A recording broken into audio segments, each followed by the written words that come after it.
everybody, and welcome to this session webinar on Beyond Empowerment, Self-Management and Co-Leadership Real Life. We're here today to explore how co-management and co-leadership is about to play out in many modern organizations of today. And with us today, we have two experienced professionals who can share their stories from real life. So it's not only based on theoretical inputs or whatever we can read, but we can hear from real life examples of two professionals who have done it and is doing it at the moment in organizations. So I would very much like to welcome Thea Tolstrup Bramming from Clever and Doug Kirkpatrick from Darton Advisors. Darton Young Advisors, is that correct the way I say it, Doug? Perfect, thank you. Would you like to start by introducing yourself and why you joined this webinar today? And as you can also tell, I also encourage everyone listening in, if you want to say hi in the chat and tell us why you joined, please feel free to do so.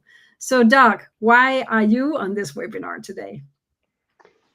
Well, I'm here because I'm passionate about creating better workplaces for human beings. So my passion probably stems from three sources. One is as a young man, I grew up in Montana, Western US, doing some very difficult jobs, working on cattle ranches and a number of other things. And those jobs were enlightening and educational and also quite rough and challenging in the sense that bosses were extremely authoritarian and didactic and controlling and not a lot of fun to work for. So then I went to college, and when I came out of college, I met a young entrepreneur named Chris Ruffer, who's starting a high-tech, high-volume food processing company here in Northern California. I joined his core team as a financial controller. We put a stake in the ground and established ourselves as a self-managed enterprise and grew from zero to become the largest tomato processor in the world, with people who are committed in a network to a common mission, common purpose, without authoritarian bosses, managers, supervisors, vice presidents, and all the rest. And so since then, as a result of that experience, I helped start the Morningstar Self-Management Institute. And in that experience, I met my dearest friend and mentor, Dr. Peter Kestenbaum, one of the greatest leadership philosophers of all time, author, consultant, thought leader, who taught me a great deal about authentic leadership and how to lead in the new world of work in a self-managed organization. And so those three experiences really informed my background. That's why I'm here today. Okay, exciting. And we're excited to hear much more about your experiences. And for those who might not know what the organization you put a stake in the ground with was named, it's Morningstar. And we're going to hear more about that journey, but also other organizations you worked for, Doug, helping them set up themselves for more self-management. And Tia, why are you on this webinar today? What made you say yes to my invitation to join and tell your story? And thank you for the invitation, Pernille. Very, very happy to be here. So what made me say yes is the opportunity to, of course, share what we're doing in Clever and inspire the world to work in different ways, that it is actually possible. Going all the way back, I think I'm kind of maybe opposite to your experience, Doc, that I grew up and was in like alternative homing and alternative schools with like maybe not self-managing classrooms and cohabitation and all that. I'm a child of the 70s, so you might get where I'm coming from. And then I went into university, I studied sociology and ended up in workplaces with all of this classical hierarchy. And I was like, wait, my background and my values don't fit the way that we work here. And I started hearing other people also having that experience. It's like we're put into these boxes and into this way of working that doesn't really I have to go to work being somebody else than I can be when I'm at home and I'm my private self. And being an HR professional, which I've been for more than 20 years, it's always puzzled me. Why have we created these organizations where you have to go and be somebody else than who you are when you're at home? So that has sparked my curiosity during my career. And 5 years ago, I bust out of the traditional way of working with HR and became a consultant, and dived into this area of self-management and co-leadership. Of course, read Frederick Laloux, read about Morningstar, and started, finding out that there are actually real life examples of organizations where you don't have to put on a different face to go to work. And I was So when lucky you enough to get to so I was when lucky enough to get to work with Clever, and almost 2 years ago, I then joined full time here. Yeah. So when you say your story might be a little bit different from Doug's, it actually sounds like it might be quite similar, because Doug also started out in the corporate world and felt that there might be another way, but he did it in the 70s. He set it up already, and this is what and 80s and what many of us maybe fail to see and know about when we talk about self-management is that it's not necessarily a new thing. You started out very much early on, Doug, with Morningstar. That was back in the 80s when you tried it out for the first time, and more organizations had actually experimented already back in the 70s. And in your book, Beyond Empowerment, you share some of those stories, and it's just came out in Danish recently with a foreword by me. I was lucky enough to be included in that book, and a great translation by Lise Passer. So exactly, there it is. So for any Danish listeners listening in, go buy the book. You can find it in any bookstore in Denmark and all over the world, I guess, if you understand Danish or can have someone translate it for you. It's really interesting how this started out early on than many of us might realize. And Doug, so when you set out on this journey, what you talked a little bit about how you felt there might be another way, and you were lucky enough that the others in Morningstar agreed. What can you tell us that the beginning of that story? What were some of the first experiences that led you to actually start on this journey of self-management with Morningstar? Well, that's such a great question, Pernilla, because I actually worked with the founder of Morningstar for 7 years before Morningstar. So started working with him in 1982. We started another company, and it was a high-tech, high-volume food processing company in the same industry, and it was quite successful financially. I was a financial controller there, quite successful. Grew to about $100 million a year company, but we didn't really think about organizational design when we started the company. We just defaulted to the traditional command and control pyramid. So Chris was on top as the managing partner, and then we had a layer of managers, of which I was one. We had a production manager and a quality manager and a distribution manager and a marketing manager and myself. And then we had a layer of supervisors who kind of organized the factory operations. Then we had a layer of coordinators below them. And then we had everyone else at the bottom of the pyramid who did all the actual work. And so we started collecting observations over time. And one thing that we noticed was when people parked their cars in the parking lot and came into the factory to start a shift, every one of those individuals is already a self-manager in their own personal life. So they're making gigantic life-changing decisions on their own without a boss. They're deciding who to date, who to marry, what to do for a living, whether to buy a house or a car, have children, whatever it happens to be.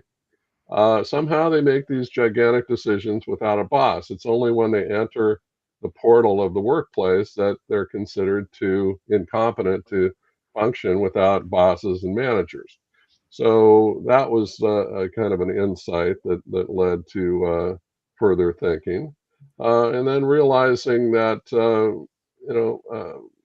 the factory supervisors were the ones that were making all the big purchasing decisions. So the way they would make a decision is they would buy an expensive pump or motor, and then they'd issue a purchase order, and then the item would arrive. We'd have a receipt, and then an invoice would come in the mail. We'd have an invoice, and the clerk would match all those things up and create a check.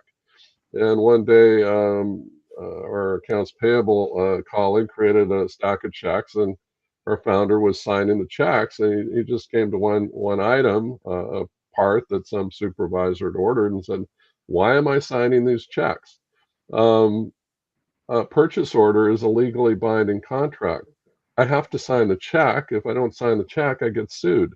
So he brought the checks down to me and plopped them on my desk and said, "Why don't you sign the checks from now on? Because that frees me up to do what I'm supposed to do, which is implementing strategy for the enterprise." And so just these little insights that we collected over time led to Morningstar. We started Morningstar actually in 1990.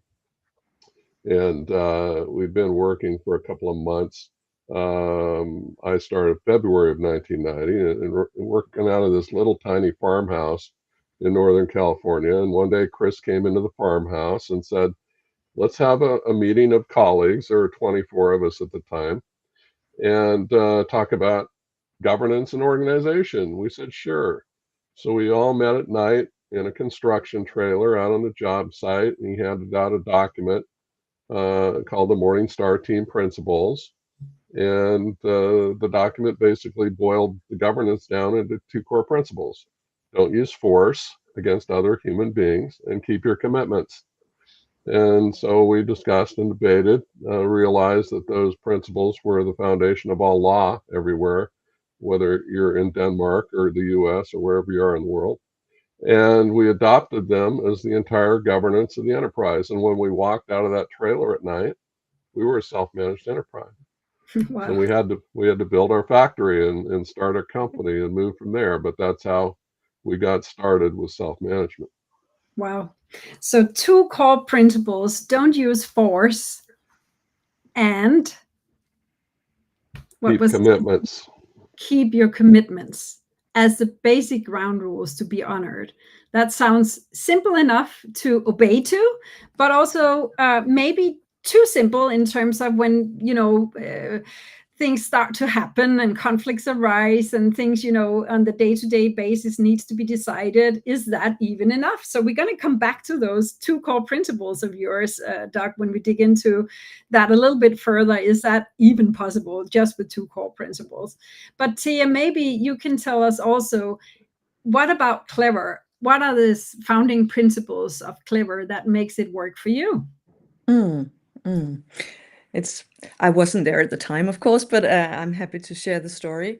So the company was somewhere between 50 and 80 people when these thoughts started arising. I think it's quite similar. It's where you start scaling and have to introduce middle management and think, is this really going to take us to where we want with our culture? So what Casper, the CEO, and the management team at that time thought was, are we going to build an organization that is actually founded on different values than the ones that we are now running our kind of startup scale-up on? And challenge that. Said, no, we're not going to build it on power over and control and all of these classical principles that we don't actually think about being design principles for the classic organizations, but they are. What other design principles do we want to introduce? And the ones that they found are values that you will find in a lot of companies. They are trust, their equity, and their transparency. But instead of them just being values on a poster on a wall or a cup or whatever, or something that management talks about, here they're design principles. So exactly like you're saying, Doc, how can we design based on these principles? So the way that we form teams, the way that we split leadership responsibility, the way that we make decisions, always getting back to, is it based on trust? Does it create equity? And is it transparent? So yeah. Mm-hmm. Okay, so this is very enlightening because it's design principles. It's something you start out with and then something else is built on top of that. So, Doc, can you tell us what happened then? Did it work from the beginning, or how did it play out when you introduced it to the employees? Thank you, Pernilla. I love that question. So I'll start by saying Morningstar's never called people employees. Dictionary.com defines employee as someone who works for another person for pay, which is singularly uninspiring, especially to the rising generation. So Morningstar refers to people as colleagues because that connotes a degree of professionalism, which pertains to every single person who works inside the enterprise.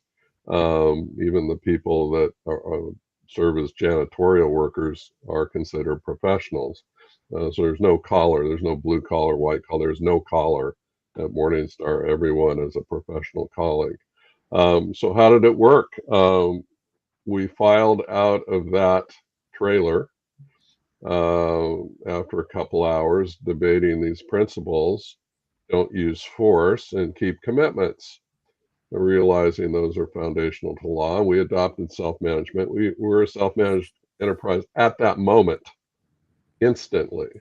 However, it didn't really affect our lives at all in the beginning, because we were 24 people working out of a little farmhouse on a dusty canal bank in Northern California, trying to build a factory, which would be like a $60 million factory in today's dollars, trying to build a factory in about 3.5 months.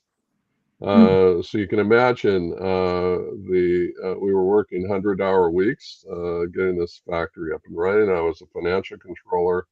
I was running around the job site on Friday afternoons, paying vendors, handing them checks personally to keep the work going. We had hundreds of contractors on the job site, 24 hours a day, 7 days a week, constructing, fabricating, welding, pulling wire.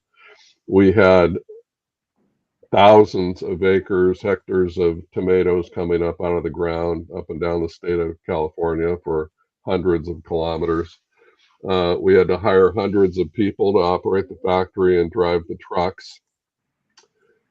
We had vital equipment arriving from Parma, Italy on ocean cargo freighters out in the middle of the Atlantic Ocean waiting to go through the Panama Canal. But finally, July 16th of 1990, we turned on the factory, and over the course of the next 12 weeks or so, we made about 45 million kilograms of industrial tomato concentrate for the world market. We changed the cost structure of our entire industry. Yeah, we did it without a single human boss. No bosses, no managers, no supervisors, no titles, no vice presidents, no command authority. Just self-managed professionals working collaboratively toward a common purpose and a common mission. So I would say we were self-managed before we adopted self-management. So we just continued on the way we'd already been operating as a startup. And then as the company developed and grew, in 1995, we basically doubled in size by adding a second factory, and realized that we needed a bit of coordination infrastructure to maintain the coherence of the enterprise. But the two principles never changed, and they haven't changed in 35 years. So these two principles are the most foundational principles of human interaction. They are to human beings what gravity is to physics. If you imagine a world where everyone abandoned the use of force, we wouldn't need armies or navies or police or locks on our doors. And of course, that's not reality, that's not realistic, but that's not the point. The point is, the closer we approach that ideal state in an organizational context, the more space we open up for human happiness, prosperity, teamwork, and high performance. And so imagine a world where every single person always did what they said they were going to do and kept their commitments. What an amazing world in which to live. But that's not realistic either, but that's not the point. The point is, the closer we get to that in the organization, the better off we all are, the higher the performance. And so these principles have served us extremely well. over 35 years, and that's why they're so powerful. And so what you're saying is that you had to also implement some further detailed instructions or training sessions or something to keep those principles alive and make it tangible also for the employee, the colleagues, what that meant on a day-to-day basis. We're going to hear more about that in a minute, but back to you, Tia. So what about you at Clever? Do you also have some underlying structures supporting you on your aspirational journey towards living those values that you described and principles that you described to us before? 100%. Yeah. Structure is more important in co-leadership than in the classical hierarchy. A lot of people would think that in self-management or co-leadership, you abandon all structure and it's all flat and it's all anarchy, which is definitely not the case. So we have introduced what we call a purpose hierarchy. So our purpose is to inspire everyone to choose electrical cars by providing a huge network of chargers for electrical cars in Denmark. And that is our boss, so to speak, our purpose. And then the organization is structured by breaking down the purpose into business areas and teams and roles. And everything is well described so that everyone knows what purpose, how their individual purpose is linked to the company purpose overall, and what their mandate is in their role, what they can decide, who they work with, etc. So you definitely need that clarity for this to be able to work. And now when you talk about co-leadership, and we also talk about self-management, what's the difference? I think the difference is very much a word thing. I think the underlying beliefs and values are very much the same. We talk about co-leadership because self-management can have a connotation, particularly in a Danish context, of you just managing yourself and you're off on your own. Where we wanted this shared responsibility, shared leadership responsibility, rather than you can just go and take care of yourself without all of this structure, without all of this connection. So that's what co-leadership, the connotation that co-leadership has. Okay, and so Doug, when you hear that, what does it mean to you being a self-organized organization? Can you help us with the definition? Yeah, I appreciate what Thea just said, because she perfectly described the misunderstanding that often occurs with the term self-management, and it has occurred in the past at Morningstar. So people misunderstood the term self-management to think that they could just, do whatever they want and assume whatever decision rights popped into their head, and didn't have to subordinate their desires and activities to the overall mission of the enterprise and the missions of their fellow colleagues. And so Morningstar actually took the step of augmenting the term self-management by now calling it mission-focused self-management. So we're trying to make clear that the mission is the boss. And as Thea brilliantly stated, the purpose is the boss at Clever. At Morningstar, it's the mission is the boss. And then individuals have personal commercial missions, which must align with the overall enterprise mission. And teams have individual business unit missions, which also must align with the enterprise mission. And so these nested missions are what allow individuals to manage themselves collaboratively and cooperatively in the sense of a team, and having the mission as the boss of the enterprise. And I remember vividly, I was lucky enough to visit Morningstar and you back in, I believe it was 2015 or 14, Doug.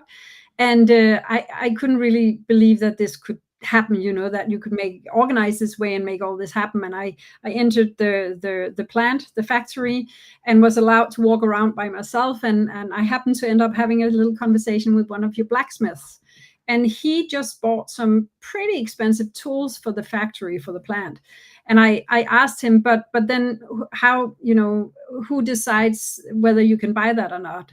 And then he looked at me like puzzled, like, what do you mean? And said, yeah, how do you decide if it's okay to buy that very expensive equipment? You might run out of money. And then he just looked at me and said, with open eyes, like, but the plant decides. The factory decides whether it's needed. And it was just like, whoa, okay, is it that simple? Yeah, it really is.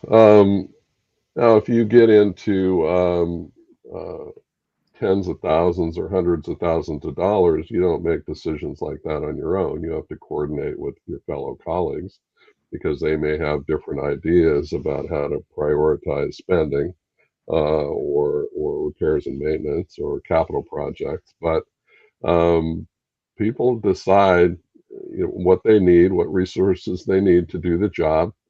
And then they filter that through their teammates, their fellow colleagues, and they work very closely together so that people have an obligation to understand the context in which they're operating, even some of the external factors, the supplier networks and the customer networks and all the rest, and know what's going on in the world and in their immediate world so that their decisions are well crafted and serve the mission of the enterprise. Yeah. So this sounds like you actually do have to talk with your colleagues about spending before you just go out, like you say, and spend millions of dollars. And this is a question which might follow right in the tail of what we're discussing now. And I believe, Tia, you also can add a lot of value to this question. Lots of people talk to believe or think to believe that self-management means chaos and no leaders. That's what we talked about right before. But the reality is different with lots of leadership. Might you elaborate how that works in practice in the self-managing companies you work with and in? Maybe, Tia, let's hear your voice on this before we go to. So absolutely, there is more leadership, is my experience in Clever than where I've been before, because we're all leaders, co-leaders. There's less management, absolutely, but much more leadership. And it's structured in the sense that we are now approaching 500 colleagues. We have 43 teams, and each team have to distribute the leadership responsibility between them in, again, some very well described roles. So there's one role that has to focus on the purpose of the team, help the team stay focused and prioritize. There's one that will negotiate salary with the colleagues, that we also refer to our colleagues as colleagues. One that has an extra eye on well-being and have those conversations if people are sick or etc. Those are only 3 of them. There are plenty of leadership roles, but it's distributed. So it's not like there isn't any leadership. There's actually more, and it's taken on by the one who's most competent. So you don't have that one person with all of the leadership responsibility who might be very good at numbers, but not very good having a well-being conversation, for example. Okay. And Doc, what comes to your mind hearing this question here? Yeah, so this is where my friendship with Dr. Peter Kessenbaum has really informed a lot of my thinking over the last decade, because Morningstar is an arena of natural leadership. So what is natural leadership? Natural leadership is people earning the mantle of leadership through trust, respect, and communication. It's not something that's given or bestowed or where people are anointed as leaders. People become leaders because they exhibit leadership. And the only metric of leadership is whether or not you have followers. So natural leadership, Morningstar, we believe, is stronger, better leadership because of the fact that it's earned. Synthetic leadership that's bestowed is inherently weaker than natural leadership. It actually causes leadership muscles to atrophy, and become weaker because it's not something that people have to earn through relationship building, trust, respect, and communication. So natural leadership superior, Dr. Peter Kessenbaum taught me that leadership is something to which anyone can aspire. And at Morningstar, leadership opportunities are available to every single person, 100% of the time. And leadership is something that should be baked into every process, every product, every service, everything that everyone does. Everyone should think about ways in which they can lead. And that starts with what Drucker called a contribution mindset. How can I add value to my fellow colleagues, to my customers, to my suppliers, to my stakeholders, to the regulators, to the people that care about this, the community, the people that care about this company? How do I add value? How do I exhibit courage in the moment so that I can assert opportunities for a desirable future state into which I can invite people, not command and control them, but invite them to follow me? How can I exhibit ethics so that I'm always showing caring, kindness, compassion, nurturing, support, encouragement, and empathy for every single person, but also maintaining a rigorous standard of right versus wrong and supporting the right ethical situation, understanding reality, being super clear about the terrain on which I'm operating. What are my constraints? What are my opportunities? Uh, what's my emotional state? What's the culture like on my team? All those things that inform reality. And then what's my vision of a desirable future state? Because if we expand our capacities in all those dimensions of courage, ethics, reality, and vision, we can attain greatness for ourselves and our fellow colleagues, our teammates, and our enterprises. And so that's what we're trying to aspire to in a self-managed enterprise, and that's really what informs me in my work. It sounds like it requires quite a bit of the individuals being employed by the organization.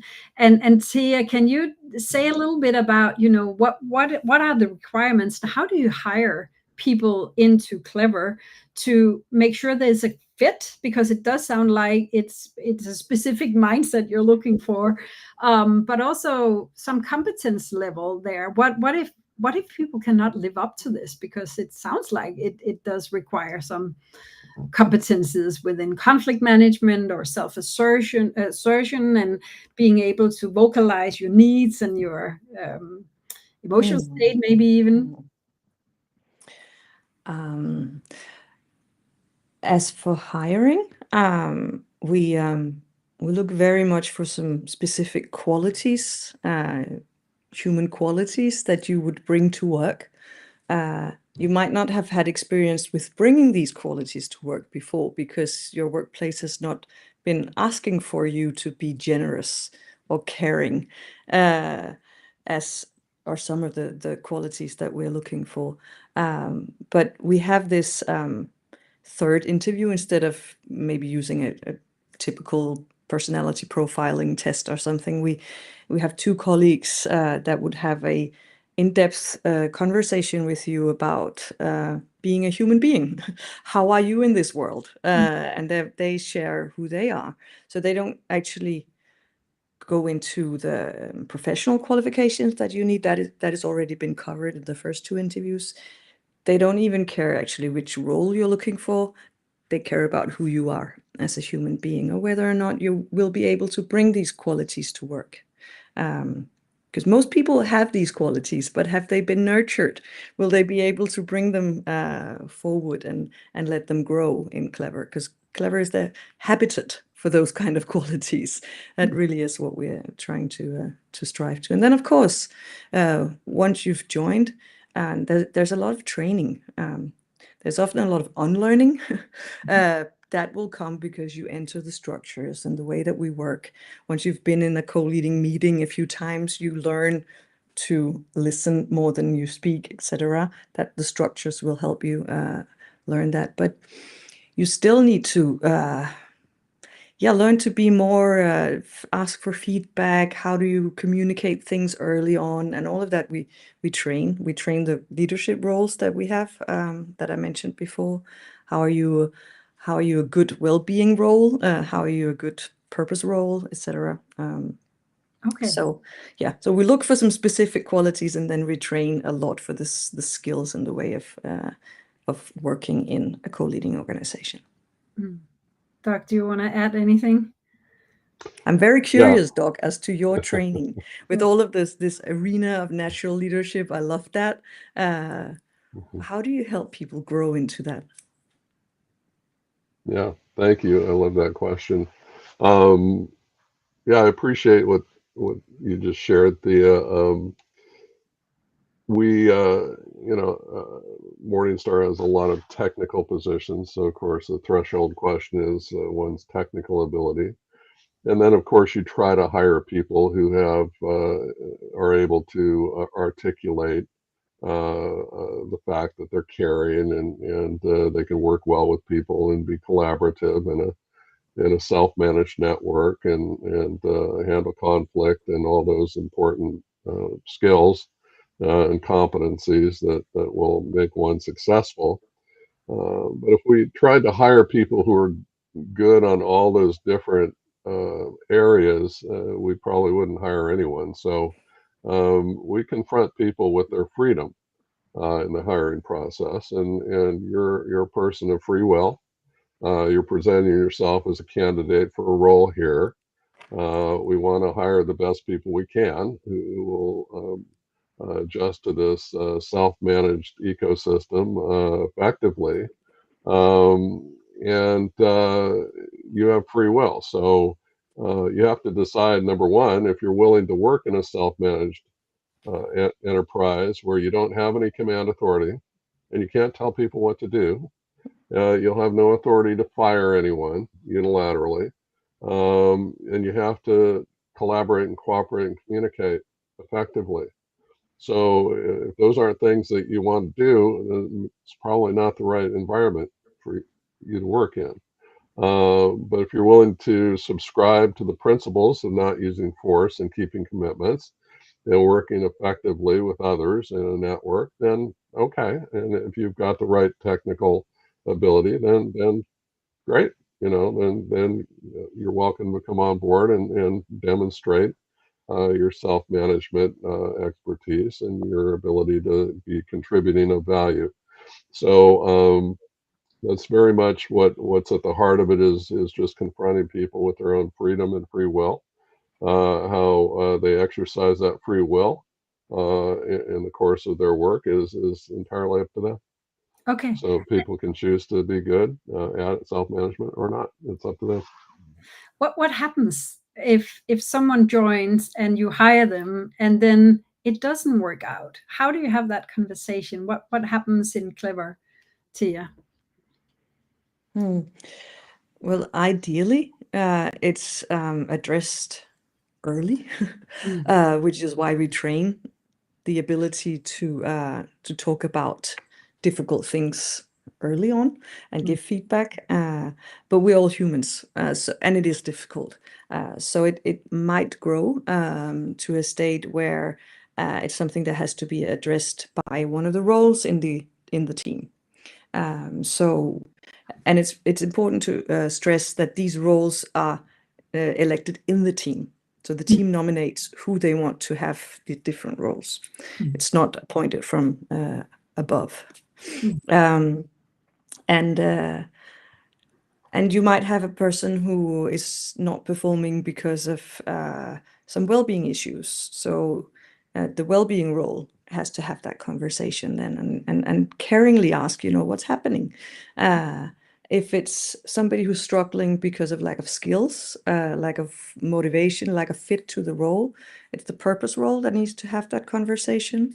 And if then nothing really happens, if the feedback is not taken in and no actions are taken, then we follow a more traditional, also by law way of doing things, but in a co-leading way where these two roles working with one of us in the work-life team and one more colleague, have a conversation with the person and try and help them back on track.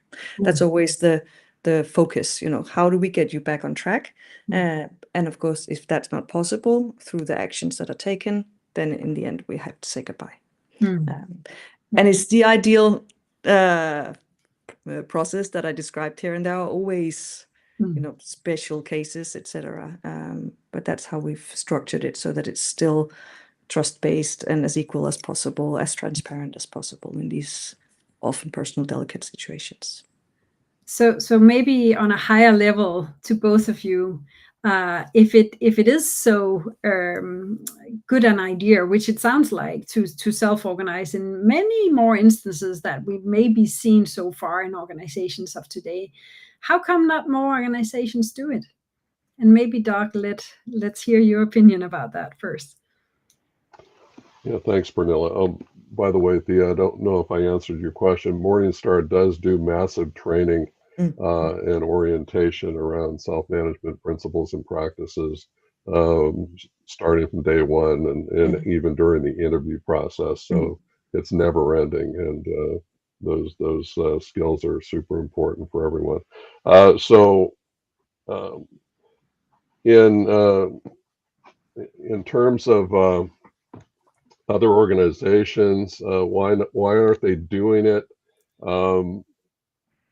A lot of it has to do with the fact that many leaders, if not most, have no interest in giving up power.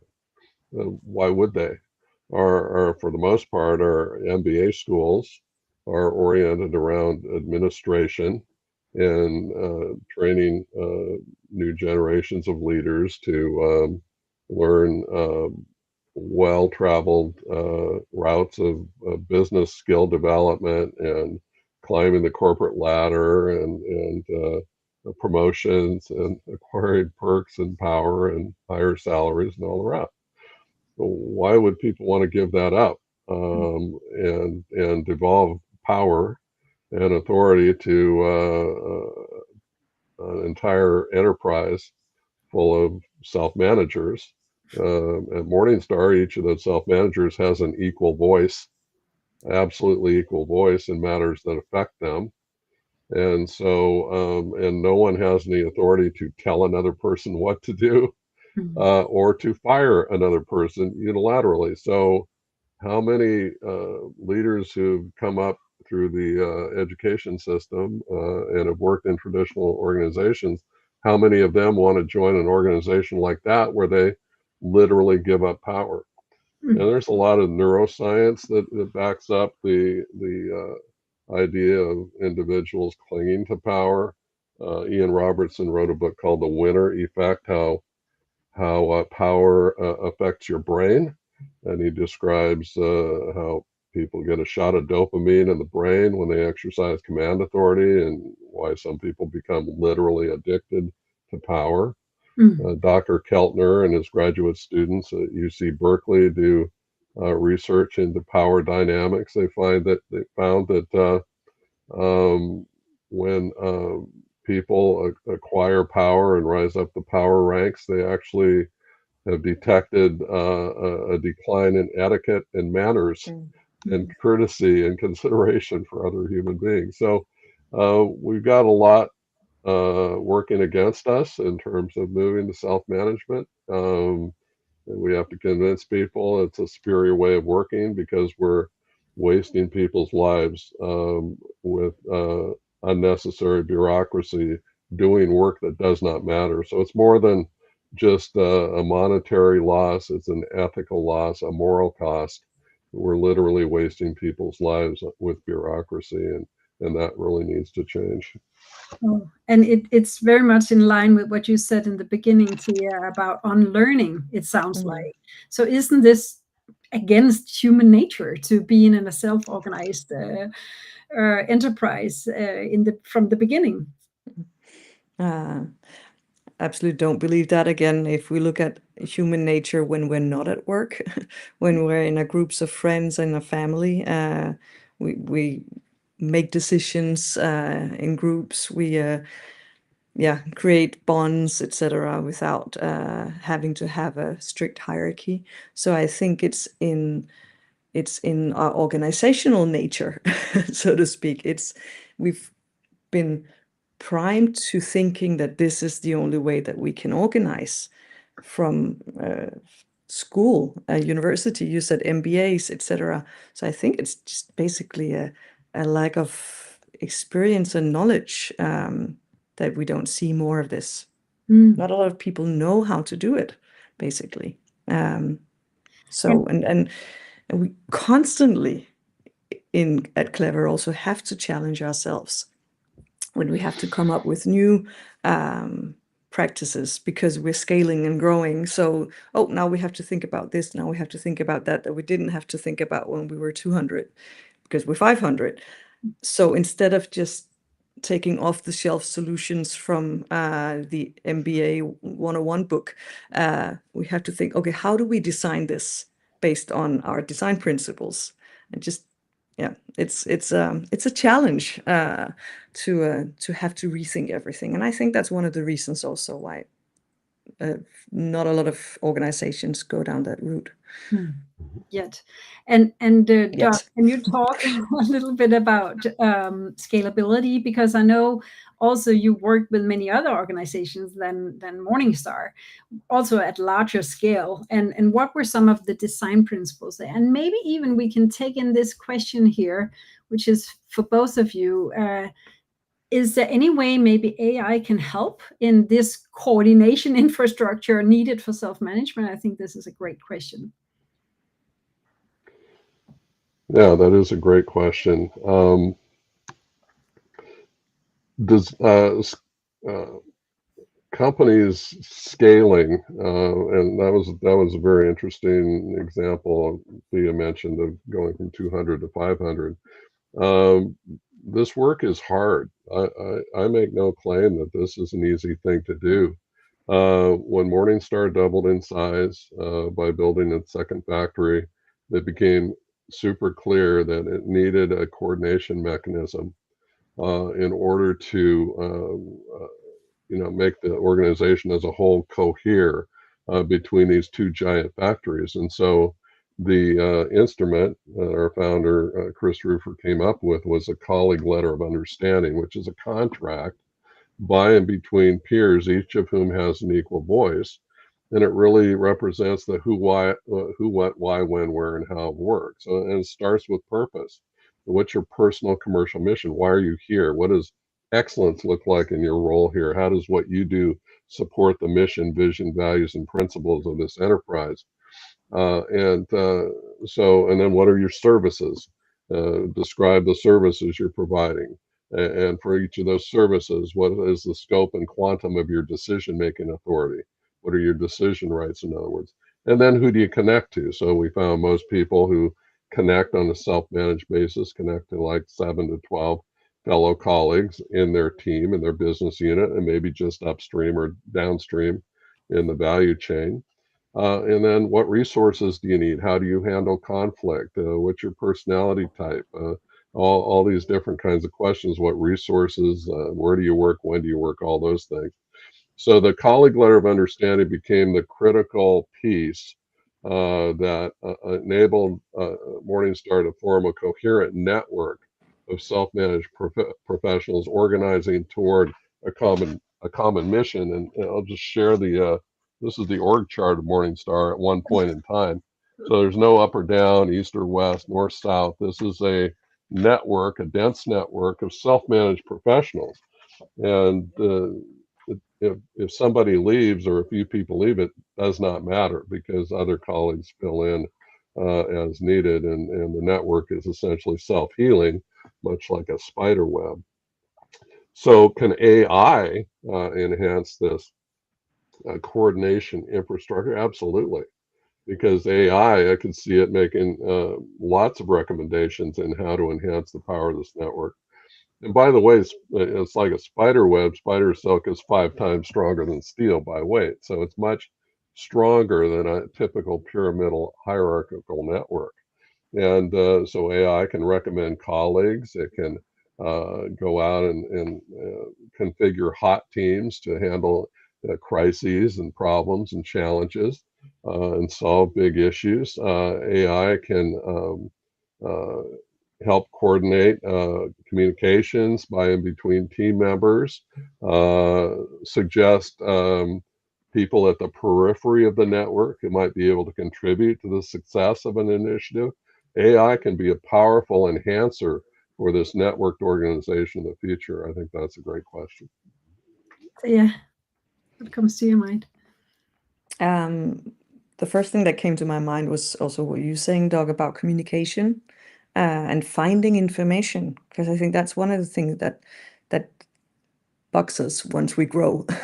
That I used to know the names of everyone. That's possible when you're up to 200 people, right? And all of a sudden, you know, I see also, because we've grown so fast, that there are new colleagues everywhere. So we have an intranet, but it's a very classical intranet. It's very static in its information. So I could see AI help building more fluent information infrastructure, because everything is transparent. So all documents are available for everyone. But with a great AI, you'll be able to find the information much more easily, and then also find the right people to talk to. Because we put a lot of emphasis on communication, and we're still at the size where we can all gather. So once a week, we all gather physically in the same room to create that sense of community and belonging. We have a bit of a constraint with rooms, so we have people starting to be there, online instead. They might be in the next door room, but online, because there's no more room. But that's just, we'll solve that. We'll solve that, because we really want to also be together and have that. It's the network is there. It's around us. It's living human beings. It's a very strong part of the culture here. So speaking of scalability, and maybe you didn't get to answer my question before, Doug, but about, you know, both Morningstar and Clever, you have some hardware, you have some, you know, you have something you need to produce and install and maintain, and then of course also some software. But in the scalability scale, does this apply to any business, or is it mainly factories and places like that can use self-management as organizing principles? Maybe Doc, you can start talking a little bit about maybe some of the other experiences you've had with organizations. Yeah, so I think the key word you just used there, Pernilla, is the word principles. So, and Gary Hamel talks about this as well. Organizations, leaders really should start thinking about how to optimize on principles, because there are thousands of frameworks, methodologies, approaches, tools, techniques, technologies, all kinds of stuff you can throw at a business to try and make it better. But if you don't understand what core principles are and what your foundation is, then you're probably not going to make sustainable progress. So optimizing on principles is crucial. And I think that when I look at Morningstar, its success is founded in the fact that it's based on the most basic human principles of human interaction. These principles are the most foundational anywhere. And so if you are grounded on the most basic principles, you can achieve almost anything that you can envision. And so I'll give you an example of an organization that took these principles and transformed their business. There was a young visionary leader named Stephanie Gloden. She was at the Apollo Group, the University of Phoenix, and she ran their customer service and IT business unit. And she just got a hold of my book, Beyond Empowerment, the one that's just published in Denmark. And she caught a vision of a desired future self-managed state. she wanted to go there. And so she got permission from her boss, who is in charge of the whole university. And University of Phoenix, largest for-profit university in the US at the time. And he protected her initiative. So she got her leadership team together. They started a book club. They read my book. They figured out an action plan, and then they implemented self-management over 12 months. They were completely successful. It wasn't super easy every day. They had ups and downs, but at the end, they were successful. And when I met with them to a person, they all said, optimizing on these principles of self-management was the best thing we ever did. It not only made our work lives better because we became an agile, flexible, self-managed enterprise, it made every aspect of our lives better holistically. Our family lives, our community lives, our civic lives, our organizational lives outside of work, everything got better because we internalized the principles, the most fundamental principles of human interaction. So there are lots of good stories out there and ways to make progress. Okay. And Tia, also speaking about summarizing all these learnings here and maybe applying them for anyone listening in, what would be a good advice from you in terms of getting started with this? I think Doc just gave one example. What would be another example of getting started? Yeah. Before my time at Clever, I worked a lot with startups, so helping them create a foundation that would be able to make them grow as a different type of company and not a classical hierarchy. And I just say across all types of startups, the interest is huge. It's only when they meet the requirements of investors, etc., then it stops because that's the old paradigm. So I definitely think that it's possible across all sectors if that's what the founders really truly believe in. And you covered the whole thing around principles. So I would say the other leg of creating this is to install different structures from the very beginning. So little things like the way that we meet. How do we run our meetings? Is it me as the founder who speaks the majority of the time in the meetings? Or do we speak in rounds, for example, where everyone has a voice, where we listen more than we speak? How do we decide things? How much mandate how do we distribute mandate? Those very fundamental things. So installing those early on as a company, then you will grow on that structure. It's the same way if you're already a larger company, then you can start in a little corner with a little structure and start. How would running our meetings differently affect the rest of the way that we work, rather than making a huge turnover of a 1,000 employee colleague big company, which would be very difficult. So starting with the mindset and the structures, so the principles and the structures.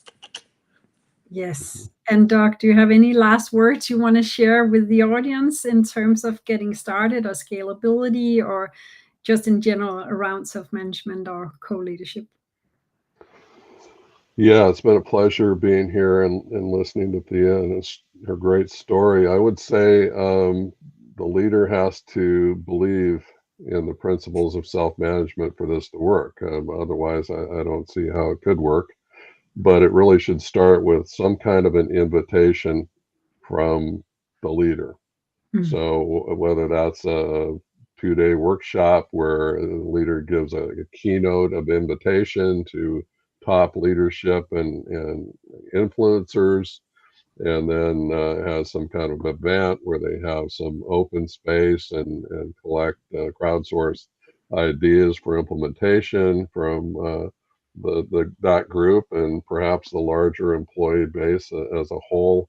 What that looks like can be defined in thousands of ways, but there has to be some kind of a vision of a desired future state into which a leader can invite people, not command them.